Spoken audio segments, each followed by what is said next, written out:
Well, hello again. We're waiting for one of the speakers, but I think we'll start now because we've got a very interesting section, Smart Cities. Now, when we invented WAFX a few years ago, we sometimes struggled to find any examples of smart city design among the future projects.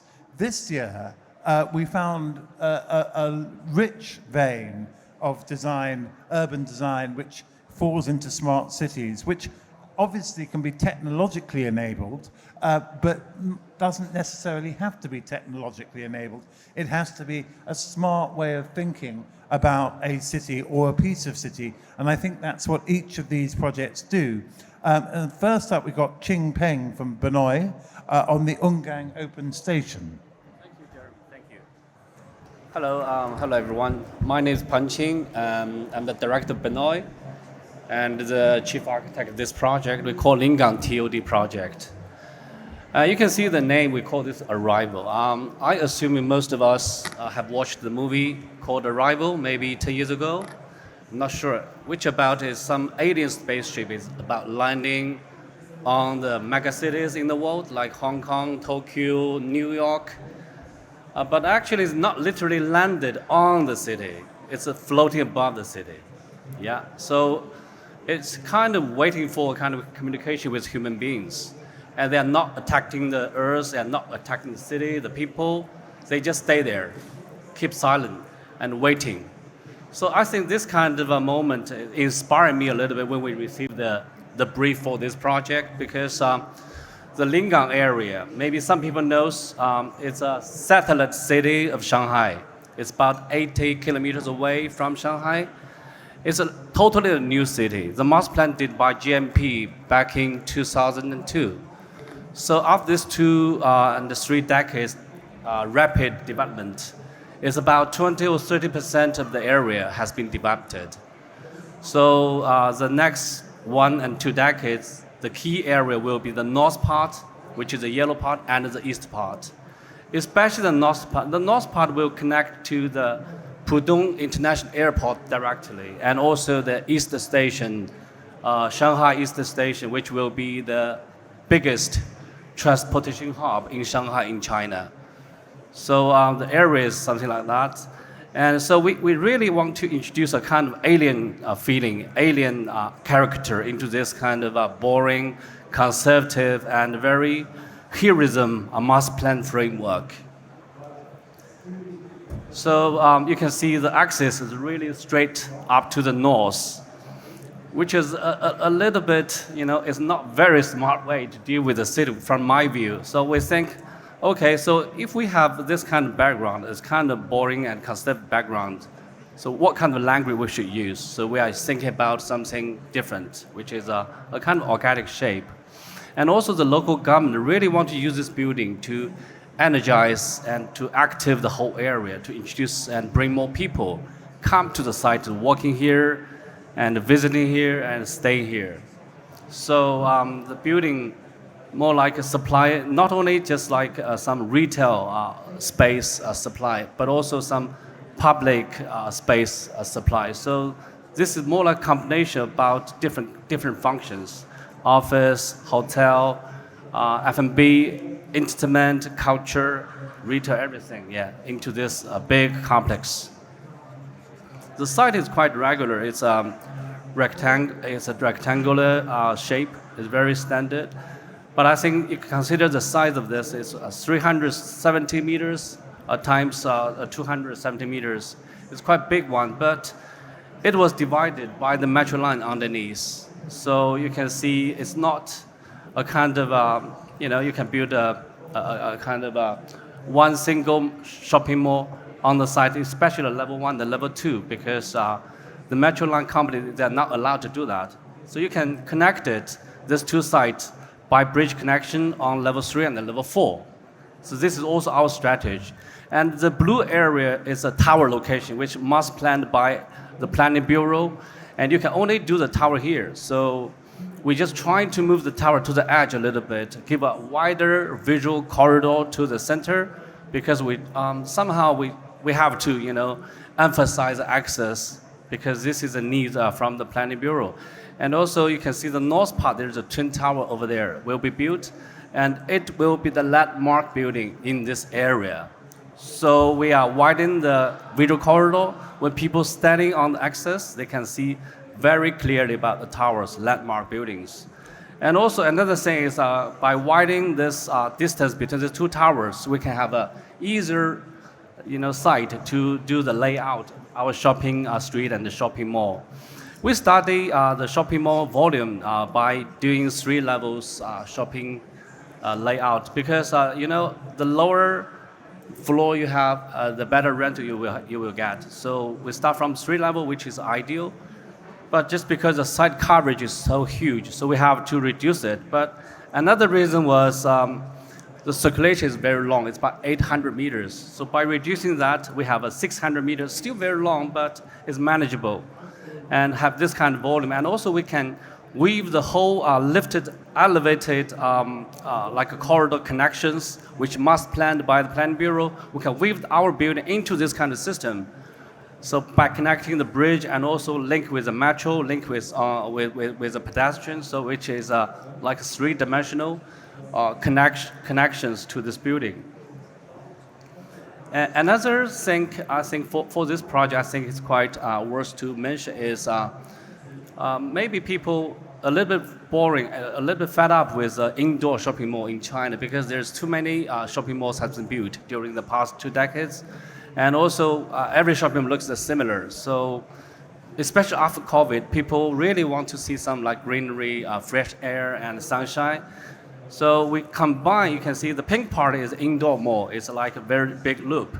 And by inserting some like shopping street blocks into this building, we're not putting this one like a parallel way, which is very standard in China in a lot of market. But we're just trying to interlace all these 2 different volumes together, create a kind of organic whole. This is, I think it's a little bit different, right? Give people a fresh feeling. And by massaging the whole shape of this building, and we create this kind of H shape, and also we more like a stadium, right? When people sitting on the terraces or sitting on the F&B balconies, they can looking down to the center, which will be the promotion area, events area. People really enjoy the, like this kind of courtyard atmosphere rather than looking outside, because the outside view is not that attractive at the moment. This is by adding lots of shell and also the like shading devices and corridor connections, we have this kind of shape of the building. And the plan, on the level 1 and level 2, we have to separate these 2 buildings as two similar, exact kind of mirror shape shopping mall. But level 3 and level 4, we can connect it by a whole structure, by the whole form. So you can see the section. Even we have a very big structure on this site, which is kind of alien character, right? But still, within the building, under this kind of big share, big structure, we still have a lot of human scale, smaller spaces, courtyard, sunken plazas, and terraces like sitting areas. So we still have a lot of this kind of space. When people come from the metro or from other different transportations, they will come here and they can directly enter this kind of shopping and urban life feeling atmosphere, rather than more like extension of it's kind of boring underground feeling. So you can directly feel the sunshine from basement, from B2. I see time. Okay, yeah, it's about finished. Yes, because this is a big project, so we have to think about a lot of sustainable methods to make it happen. So by reducing the form a little bit, it's really a kind of intensive site layout, and also a lot of like shading and green roofs and sponge city, like green water, integrating the plants, and grass wall ratio. This is very important. We reduce the glass use and give a lot of solid wall to increase to reduce the solar gain, and some other like passive energy solar panels and shading devices, or this kind of passive way to deal with this one. So we hope this one will be a kind of very smart example for the future smart city. Thank you. All right. Thank you. And amazing what thinking about the city in section as opposed to in plan can achieve. But that's a thought to hold over for later. And now I'd like to welcome Ruat Sefercioglu from Emre Aralat Architects to talk about centipedes, which is an idea for transport in the city of Istanbul. Hi everyone, I'm Riyet Sefercioğlu, working as architect at EAA Emre Aralat Architecture, and today I'll be presenting you centipedes. The project is located in Istanbul, Turkey, where Europe and Asia meets. The centipede is one of several projects that we are working on with Istanbul Metropolitan Municipality. They are very important for us because public-focused projects like this offer valuable opportunities for the city. It's encouraging that not only his technical team, but the current mayor of Istanbul himself places a lot of importance on these projects, even though he often faces challenges being in opposition to the central government. He regularly visits our office to review the progress. This is Büyükdere Street, where Centipede will be located. It is a dynamic and heavily urbanized area crucial to Istanbul's business and commercial development, but lacks a comprehensive planning strategy. The random placement of bus stops, metro connections, and the disconnection between the east and west side of the streets transform the region into a poor urban environment. For years, various municipalities have proposed ideas for this area, but none of them were implemented. The current municipality's initial idea was to move car traffic underground, leaving the surface entirely for pedestrians. In order to understand the situation in depth, we immediately started making observation and visits. Although we know the area quite well and use it nearly every day, we once again observed how significant the issues of pedestrian circulation and public spaces are due to irregularity of the route and car dominance. Unfortunately, all these deficiencies turn the area from a place where people can spend quality time into merely a transition zone. In those visits, we even saw people spending time around some small green areas they could hardly find. When evaluated from a larger angle, we see that only green left in this district are the cemetery and some small green traffic islands.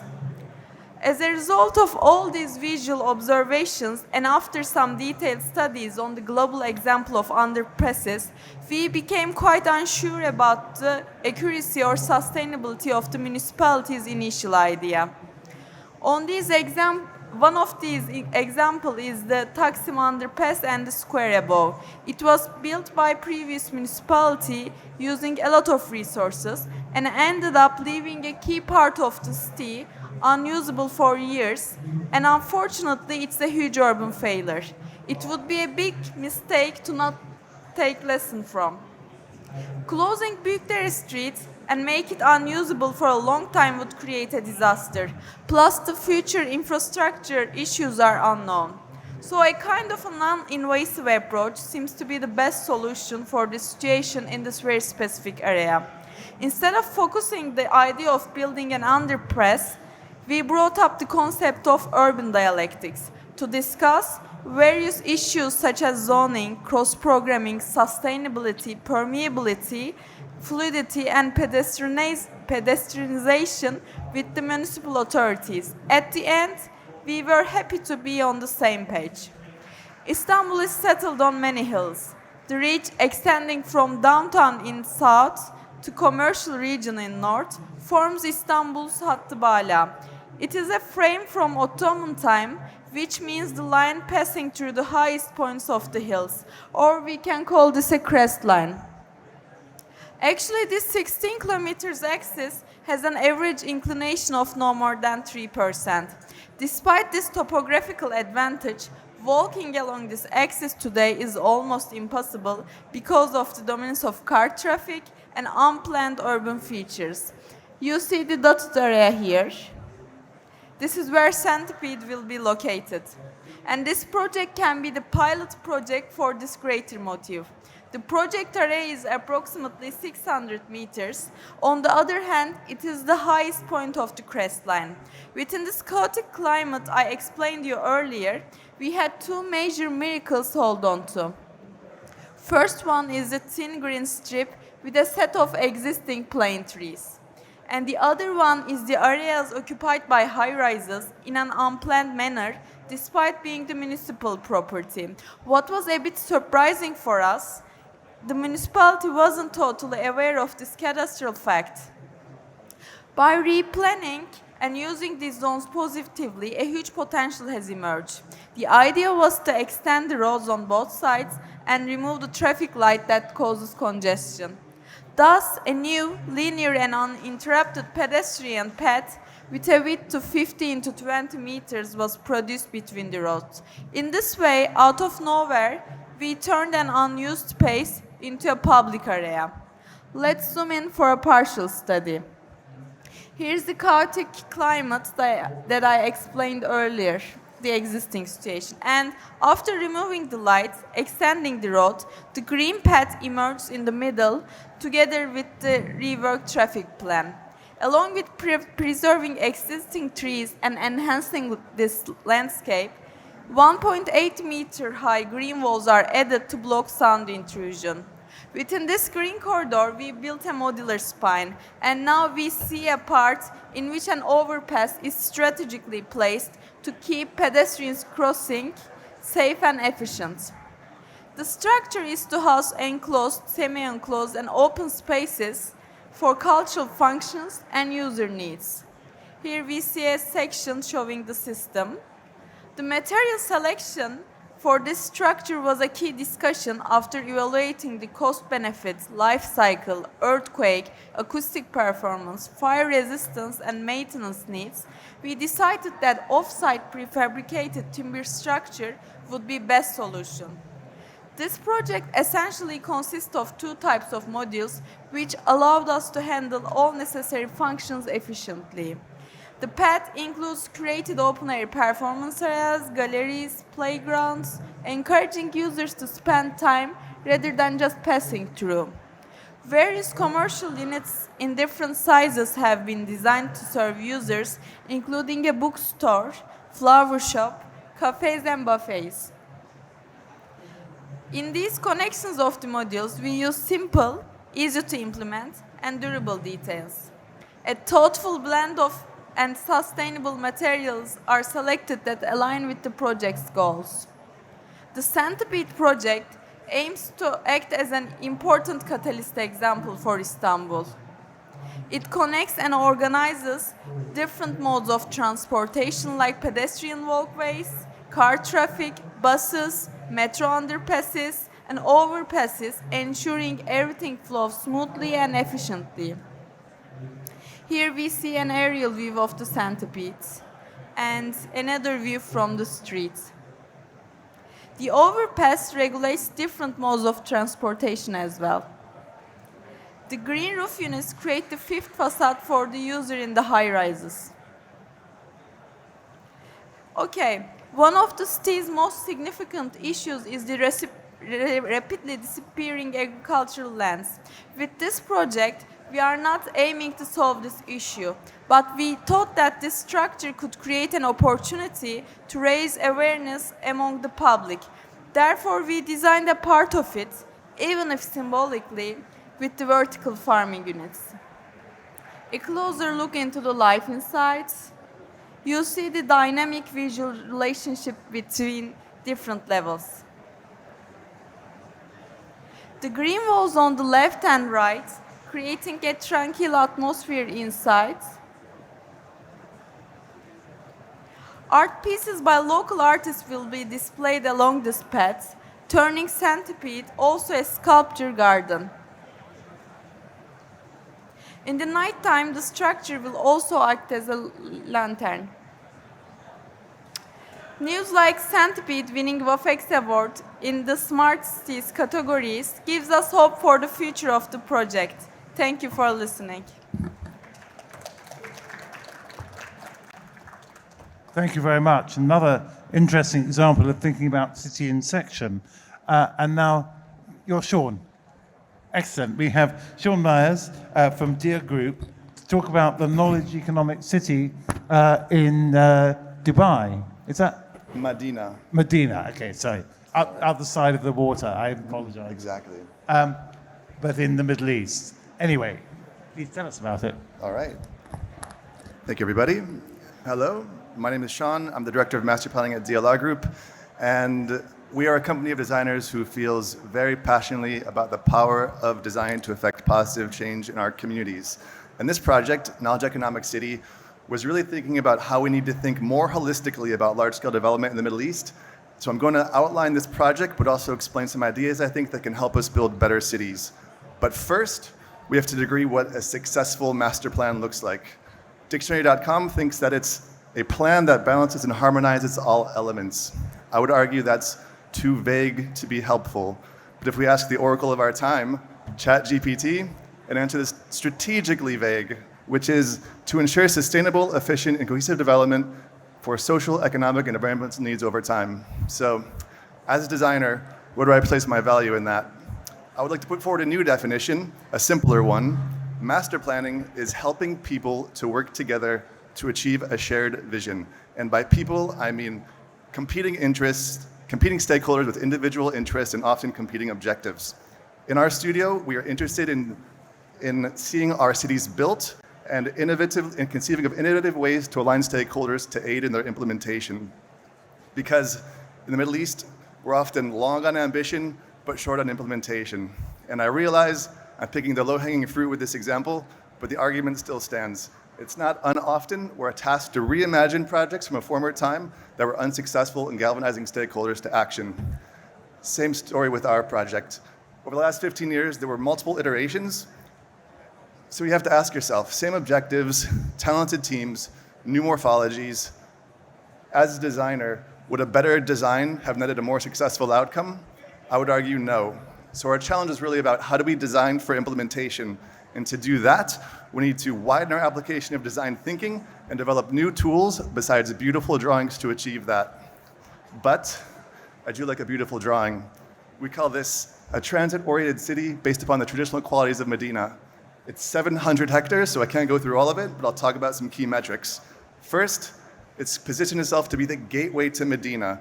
So you have the airport to the north, the main route to downtown bisects the site, and at that intersection, we have the new high-speed rail station to Jeddah. So really the project was about capturing those flows and getting the most value out of them. 190,000 new residents enjoying almost 60 hectares of urban parks with 20 kilometers of unbroken green network and over 500 knowledge businesses. And I'll show you how we did it. First, welcome to Medina. Show of hands, who's been here before? Jeremy, you been to Medina? All right. It's the second most holy city in Islam, and it's a fascinating place. You can see our site in red, the airport to the north, and downtown is in the center.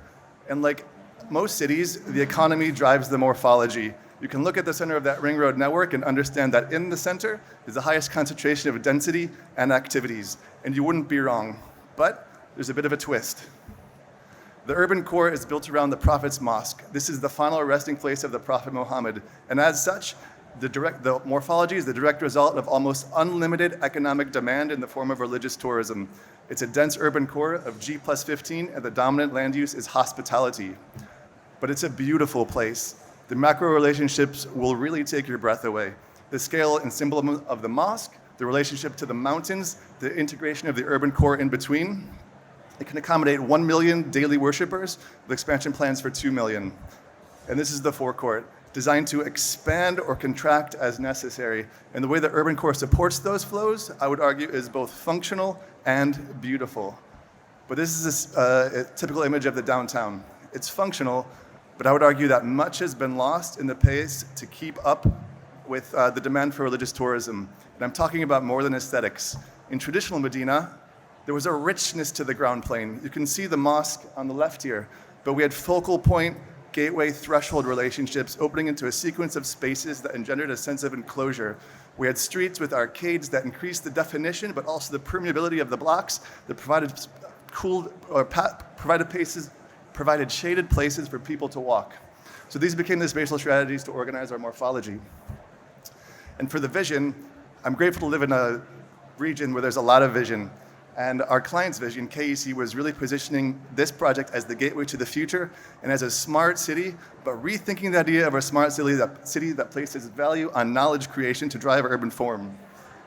So this is our design strategy, 3 tenets. We had implementation, innovation, and humanization. And this is the main garden of the project. So it's really designed to reflect the ambition. So we have expansive gardens with an active edge. We have the tallest tower marking the focal point because we're really trying to create relationships at a distance. Smaller buildings along the edge with a typological bias towards the park in the form of step terraces. And when we go tall, we emphasize the verticality with layered facades. And this is what that looks like at night. But you can understand the quality of Medina Gardens on the left versus the more serene Royal Gardens on the right. And in the foreground, we're anchoring it with a Juma mosque because really we're looking for balance across the master plan. So implementation. What we're searching for is the simplest, biggest, easy to understand idea that will convince diverse stakeholders to work together to achieve a shared vision. For KEC, it was livability. We wanted to design leisure and lifestyle literally at the center of residents' lives. And keep in mind, in Saudi, urban livability isn't quite a concept yet. So this is what we've done. We put a beautiful urban park in the center of every neighborhood and interconnected them all with an unbroken green network. And we worked very closely with our landscape team to design our block structures with those livability characteristics baked in because we can better communicate the quality of each neighborhood at the master plan level. As you can see here with Uhud Gardens, which is a residential center, it's designed for families and it's overlooking the public realm, which is comprised of native and adaptive species made of local materials with a direct vehicle-free route to the urban center.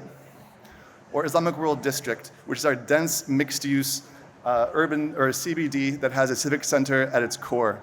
It looks different because it should. Note the interplay of hardscape and softscape materials. It allows residents to either move along to their destination or stay and gather in front of the mosque and socialize with their community. I would argue this is both functional and beautiful.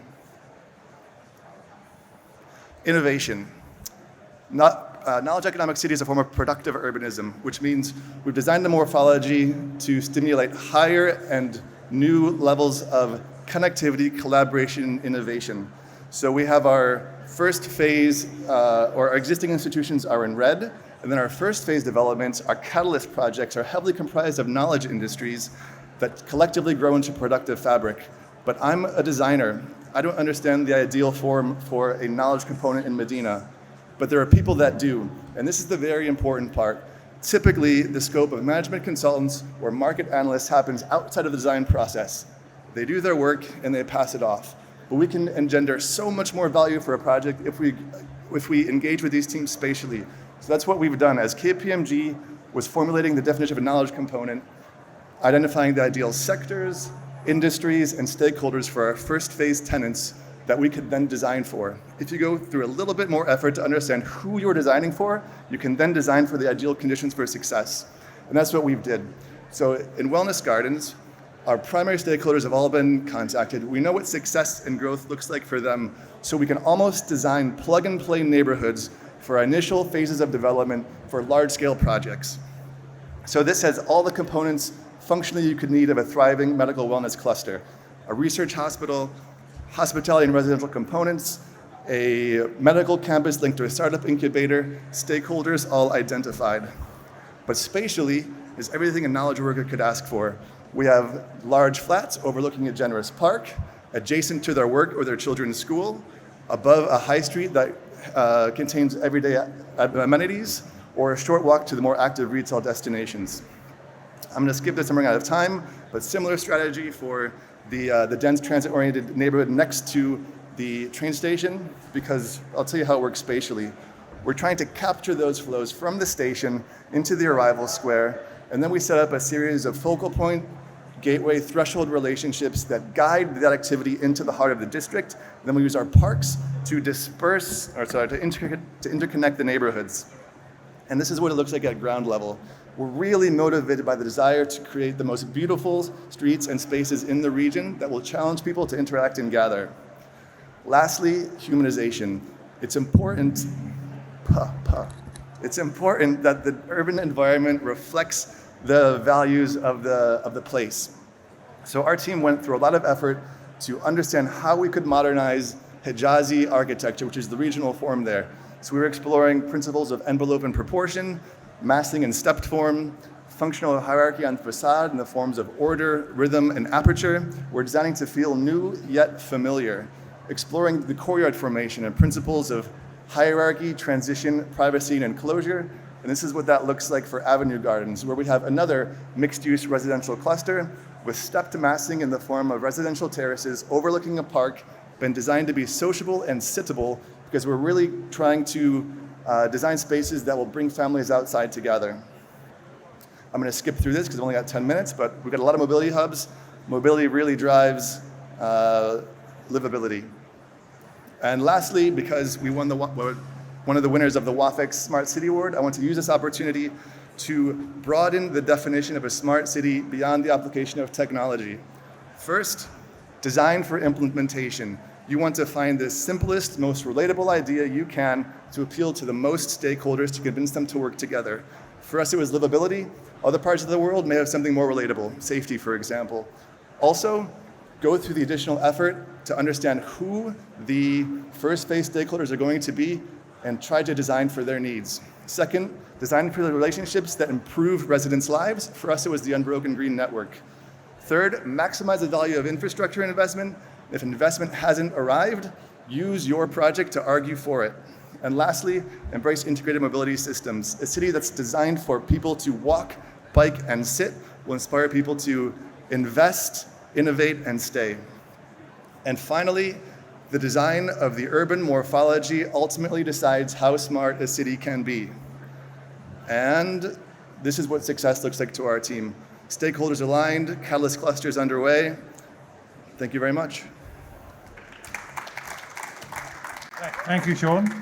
We should move straight on to Mark Middleton from Grimshaw to talk about Waterloo and the South Bank in London.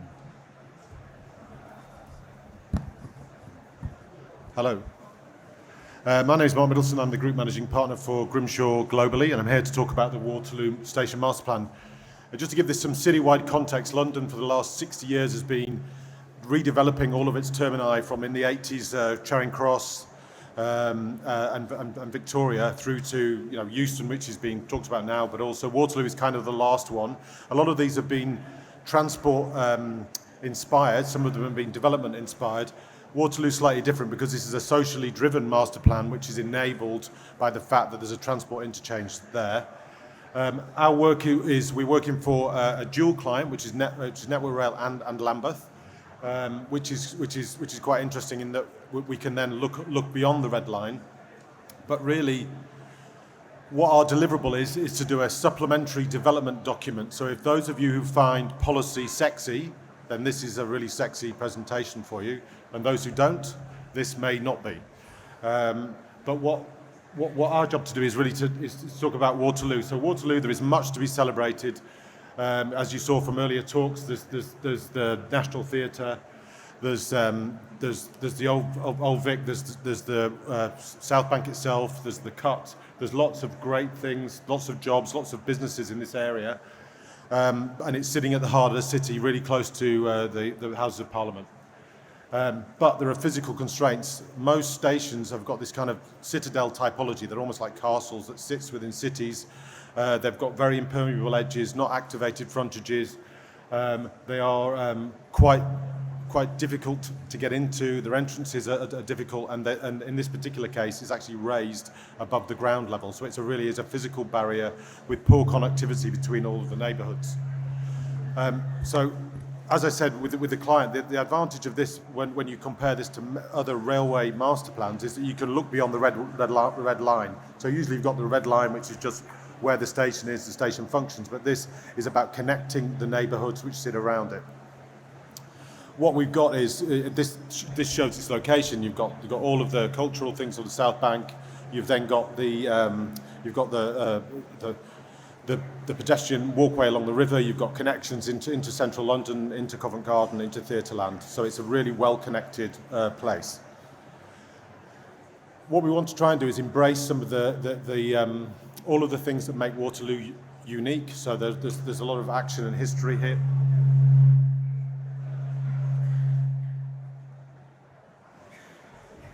I knew I wore the wrong underwear today. It's getting in the way of the microphone. So there's a lot of things to celebrate for Waterloo. So what we want to do is take the world-class cultural institutions, this vibrant patchwork of neighbourhoods, and make it into a kind of coherent master plan. So where we started was we started to look at the individual areas around Waterloo and give them kind of specific areas, and they've got specific policies. So you've got things from Jubilee Gardens through to the Cut, which is a very pedestrianised area. You've then got the National Theatre as well. So there's a lot of really interesting and exciting places. But there's also Rupel Street, which is quite of a low-level residential neighbourhood, which is quite historic. So there's a lot of diverse communities. And the advantage here is there's a lot of existing community action groups and support groups and pressure groups within these areas who are already doing really good work. So our job was to analyse what's going on and try and provide a framework to sit those things in. So this diagram really shows our process. So at the base of this kind of pyramid of success is that you've got all the policy drivers and other things at the bottom, and we try and build up to create a social value vision that for future projects they can be measured against, so we can then decide whether they're successful or not. So to take you on that journey, we've got all these existing policies which are about which have been done for particular reasons in that area and for different action groups and for different purposes, from urban design through to development through to reuse. So we take all of those and try and condense them and summarise them. We then think we've got these three cases, which is really prosperity, people and place. Those are the things that we want to analyse and the things that we want to ensure that look good. The last thing is then a lot of this is shaped by public consultation. So we've done a lot of public consultations with various action groups, looking at what their concerns are, what their current work is, to try and get an overview of what's been done and what's been successful and what they need. This then creates this kind of matrix, which really, you don't have to read it, but the end of the social priorities, these are really what good looks like. So you've got support well-being, you've got celebrate local culture, things like that on the side. Those are how we decide whether the projects we do are successful. So really then, in terms of those are the policies and that's the framework, that's how we make things look good. What have we done?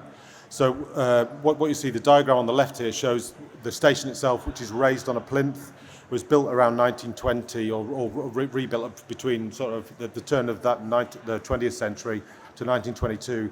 It's raised up, which does mean it's a physical barrier. But actually what we've tried to do is to make that a positive. So because all of the station activity is at the high level, we can then try and use all of the viaducts and all the spaces underneath, which are fundamentally underused, to create new routes and new connections at street level and try and add new uses and open up new uses for local businesses and local community action groups. So really, this shows the station lifted and then really beginning to populate that base and all of the viaducts with either local uses or new developments. So this is currently how the entrance to Waterloo looks. You can see there's roadways, busways. You take your life in your hands to go across and try and get into the station. The actual entry is relatively poor. You'll see that where the bus is, there's a taxi road. So that's quite an impermeable place.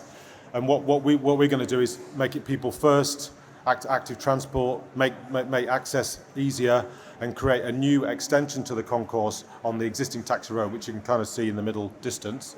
And here's a close-up view. So the station itself is at capacity. It's the busiest station in London, 100 million passengers a year. And this idea is to allow a much more permeable base to the building and to allow it to spill out and provide a kind of liminal space or a kind of begin this kind of conversation with all the local neighbourhoods and break the citadel typology that the station inherently has. This then talks about some of the work we've done in terms of looking at walkability and improving walkability, the before and after. We've also got this idea of using the viaducts underneath the station to create this new boulevard, which will have connections to the station, but will become a shopping street. So those of you who've used London Bridge Station really isn't a station. It's a kind of extension of the urban realm and a street, and people use it as such. And there happens to be a station there, and we want this to have the same quality. So really, we're looking upon this as a flexible framework for transformational change. It's about connections, creating a world-class station, improving on green space and connecting those green corridors. It's about enabling a lot of local community work and supporting local community work. It's about healthy lifestyles and also creating new jobs and apprenticeships. So really, a lot of our sustainability strategy is underpinned by lots of things. There's no silver bullet for sustainability. There's a lot of, from waste reduction to urban food growth, to active transport. There are lots of things that we're trying to do. Take a lot of cars off the roads for improved air quality, etc. So really, we're also looking to maximise co-benefits because there's lots of pressure groups, lots of good things being done, and just get to the left. So in the end, a place for all, and there you go. Was that it? Thank you.